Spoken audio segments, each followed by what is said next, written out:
Hello, it's Rita. Today I want to share with you a little bit more about the change curve and where you and your team might be right now. We are all collectively going through a really hard time at the moment, whether we're in lockdown or not, whether we've come out, whether we're back in, whether we have freedom, wherever you may be globally, we are going through a challenging time right now. And the use of the change curve can help us understand where we are and perhaps give us some ideas around how we can best support ourselves and those that are in our teams, particularly if you're a leader. So I'm going to leverage a model, which is typically a change curve, which you may have seen in different walks of life. Now with the change curve, usually something occurs, starts off not great, and it ends up okay, or at least something perhaps that we can accept. And through the way, we've got different emotions and feelings that we may feel. So at the start of an event, perhaps that is traumatic or a significant change or something that catches us by surprise, we may go down this curve and we may actually feel quite frustrated, angry, depressed, anxious, whatever it may be, as we're progressing down that curve. And then as we start to make our way up the other end of the curve, we can start to experience feelings of optimism and opportunity and perhaps even joy and a level of acceptance with whatever the change is that's presented. Fundamentally, I believe that there's a point that occurs somewhere down the bottom. It's just as we're going down the very end of what we'll call hopefully the worst of the phases of it, and as we start to proceed up the upper side. And I call this the switch point. And the switch point is a point in time that can only be instigated by you. It's a point where you feel that I've actually had enough. I've had enough of feeling the way that I have felt on this side of the change, and I am ready to start to feel differently.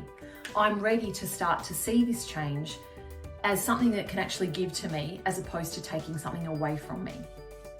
Now, the really tricky thing about the change or the switch point, particularly if you're a leader or if you're someone's support person, is that you actually can't instigate that for someone else.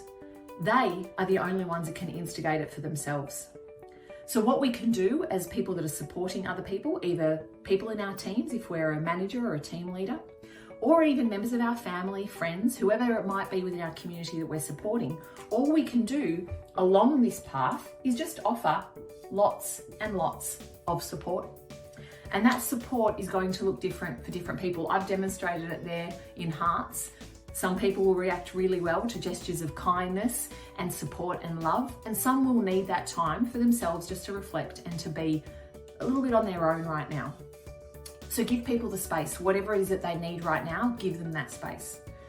But all it is that love and support. That's all we can do to really help a person navigate through this trickier side of change.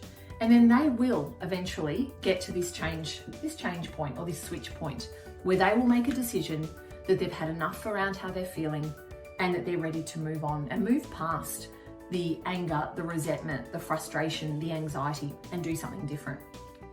So really important that we remember here, we can't create that for other people. As support people, all we can do is give them that love and support, that kindness and care right now to help them navigate through so they can get themselves to the other end of the change curve and through that switch point. Sometimes as a leader or as a support person, this can leave you feeling quite helpless around, I want to do something else to support this person right now, but truly that is the best thing that you can do. It's about being as present as you can, offering that kindness, offering that support and love, care and attention, but letting the person actually get through it and using their own resources to get through it in a really, really supportive and kind way with lots of guidance. So I hope that if you are a leader, if you're managing people, if you're someone's support person, perhaps it's even, the family that you belong to, the community that you belong to, that this has been a good little insight around how you can help others navigate change for themselves and really become what I think is a bit of an evolution champion, or someone that can actually help people move through that evolution and that change that can sometimes be really, really tricky. I hope that's been helpful. See you soon.